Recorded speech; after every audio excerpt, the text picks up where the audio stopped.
Company केबे कही नाही लोकेशन चेंज हम बा सी ओडिशा छाड़ब ए कथा कंपनी केबे कही नहीं बाहर मु शुणिली आते बड़े कंपनी सहित बसिली कंपनी तो क्लियर कला जे नाई आमर स्टैंड क्लियर अच्छी आमे ओडिशा छाड़ूना आमे जोठी आमर ढेंकानाल आमर हवा कथा फाइनाल सेठी हम आठी तार काम चली काम बंद है पाइपलाइन काम इलेक्ट्रिक काम सब चली काम तो बंद है एणु किछि लोक ताकू गोटे भूल प्रचार कर उद्देश्य कौन मुझे जानी ना भूल प्रचार कर शिल्प क्षेत्र निजुक्ति क्षेत्र सेटा मिनिमम आपनकर 50,000 कोटी टंकार इन्वेस्टमेंट हम से अराउंड 20,000 छात्र माने स्टूडेंट्स से पाइबे ये चाकरी पाइबे युवक युवती तेणु सेटा बहुत बड़ उपलब्धि आम गोटे ताकू लगिक आउ कि इंडस्ट्री आसवा आरंभ हो जाए आंसिलारी फैक्ट्री जमती आइनक्स विंड्स सी बर्तमान जगह नहीं सारी एवं ता काम बर्तमान आरंभ हो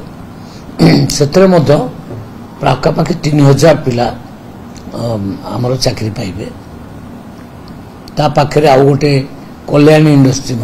डेभलप कर जगह फागा नहीं गलानी से भी काम कर से 2,500 3,000 पिला चाकरी पाइबे तो मोटामोटी भाव में आम जो हिसाब करवा 25,000 ରୁ 30,000 पिला ढेंकानाल ये जो शिल्पायन हवा को जाऊँगी चाकरी पाइबे आउ गोटे आपणकर यही 16 तारिख दिन आम सरकार अनुमोदन देती जे गोटे नाल्को माने आलुमिनियम फैक्ट्री एटा कामाख्या जदिव ढेंकानाल जिले में कामाख्या नगर निर्वाचन मंडल हम सेटा 1,28,000 कोटी टंका इन्वेस्टमेंट हम एवं से अराउंड 30,000 ରୁ 40,000 स्टूडेंट्स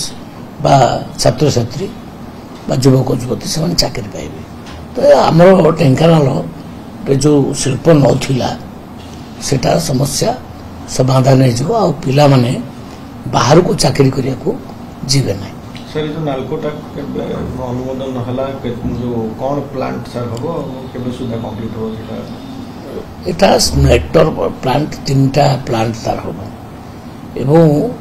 कदलीपाड़ एरिया जो अच्छी कामाख्या नगर ब्लॉक रो सही जगह हम बर्तमान से माननीय मुख्यमंत्री किंबा प्रधानमंत्री जीवे तो शिलान्यास करेंगे किंतु अनुमति प्रदान कर दि जाए सर एल्युमिनियम प्लांट हो एल्युमिनियम प्लांट।